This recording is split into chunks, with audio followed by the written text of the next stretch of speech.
나는 젊을 적에 게임 잡지 회사에서 일했습니다. 당시에는 게임 업계와의 접점을 지속적으로 이어가고 있었기에 업체 이름 같은 것을 말하기 어려웠지만 지금은 회사 자체도 망했고 시간도 꽤 흘렀으니 이야기를 해보려고 합니다. 그 당시 우리 잡지에는 이른바 비법 코너라는 것이 있었습니다. 당시 우리 회사에서는 정기적으로 게임의 묘수나 버그, 비법 같은 것을 모은 책을 정기적으로 발행하고 있었습니다. 거기에는 최신 게임뿐 아니라 페미콤이나 메가드라이브 혹은 그보다 훨씬 마이너하거나 진작에 망해서 사라진 게임의 기술까지 수록하고 있었습니다. 그리고 책에 넣은 비법에 대한 독자 질문을 신임 편집자가 전화로 대답하게 되어 있었습니다. 책에 적혀 있는 한 어떤 게임이라도 무조건 대답을 해주는 것이 신조였습니다. 어느 날 평소처럼 독자에게 전화가 걸려왔습니다. 게임은 세가 세 턴의 고정 강령술 100무러 정말로 있었던 무서운 이야기. 게임에 들어있는 101번째 괴담을 어떻게 해야 실행할 수 있는지 도저히 모르겠다는 것이었습니다. 아마 그것은 100개의 이야기를 모두 보면 특전으로 딸려 나오는 것이었을 겁니다. 담당자는 그것을 전화로 이야기했지만 전화를 건 독자는 그렇지만 안 나와요. 촉판에만 들어있거나 한 거 아니에요? 라고 반문했습니다. 이렇게 되면 실제로 우리가 확인해보는 수밖에 없습니다. 그럼 저희가 확인해 볼 테니까 다시 전화 주실 수 있으신가요? 시간이 별로 없어서 그런데 내일까지 좀 부탁드릴게요. 전화를 끊었을 때는 저녁 6시였습니다. 독자는 다음날 오후 4시에 전화를 하기로 했습니다. 게임을 구하고 100화를 모두 플레이한 후 101번째 이야기가 나오는 조건을 확인할 것, 그것을 기사 작성과 더불어 해내야만 하는 것이었습니다. 다행인지 불행인지 그날은 잡지 마감날이어서 끝날 때까지 아무도 돌아갈 수 없었습니다. 그 덕에 시간이 나는 사람은 무조건 세 턴을 잡고 게임을 해야만 했습니다. 우선 신임 편집자와 제작팀의 여사원들이 교대로 게임을 플레이하게 되었습니다.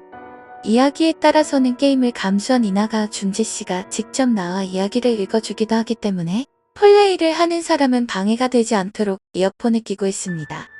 무서운 것을 싫어하거나 흥미가 없는 사람은 내용은 읽지도 않고 버튼만 누를 뿐이었지만 이따금씩 흥미를 가지고 이야기를 읽어나가는 나 같은 사람도 있었습니다. 어느덧 밤이 깊어 새벽 4시 즈음이었습니다. 게임은 약 70화 정도까지 진행된 상태였습니다. 시간이 이쯤 되면 자기 기사를 마감한 뒤 그대로 책상에 엎어지거나 숙직실에서 잠을 청하는 사람들이 나옵니다. 그렇기 때문에 게임을 플레이할 사람은 점점 줄어들어 결국 나 혼자 해야만 하는 상황이 되고 말았던 것입니다. 이어폰에서는 이나가와 씨의 말이 빠르게 들려옵니다. 체력이 고갈될 수준이다 보니 무슨 말인지 알아들을 수가 없습니다.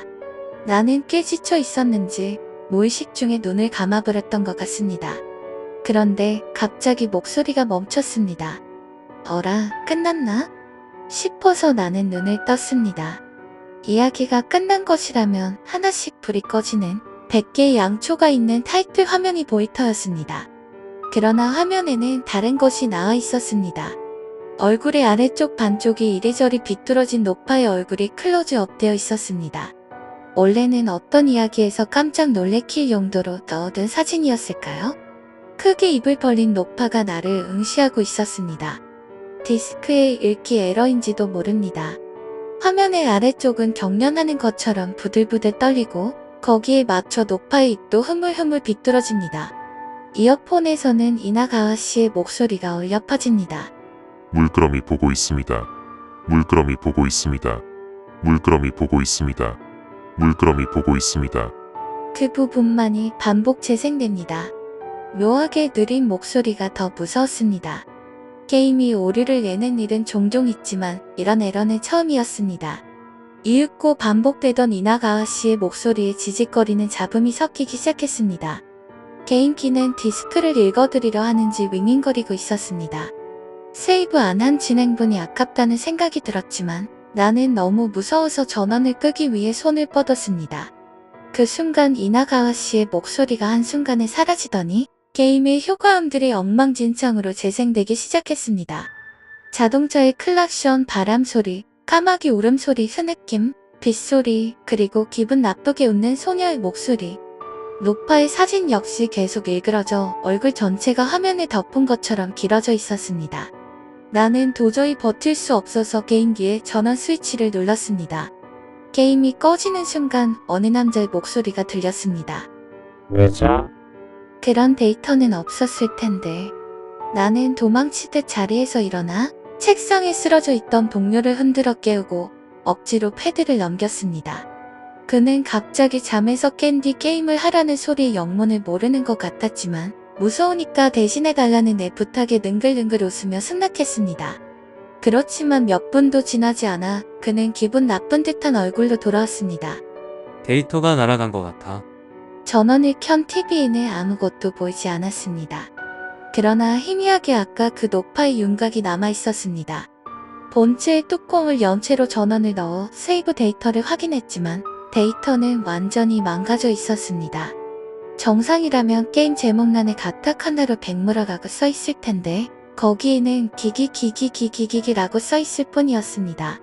다음날 전화를 건 독자에게는 미안했지만 게임기가 데이터를 제대로 못 읽어서 그런 것이라고 대충 둘러댔습니다. 게임 개발사나 출판사는 이상한 일이 일어나기 쉽다고 합니다. 밤낮의 감각이 애매하며 언제나 사람이 있고 피곤한 사람이 잔뜩 있다 보니 어쩌면 이상한 것들이 꼬이는 것인지도 모르지요.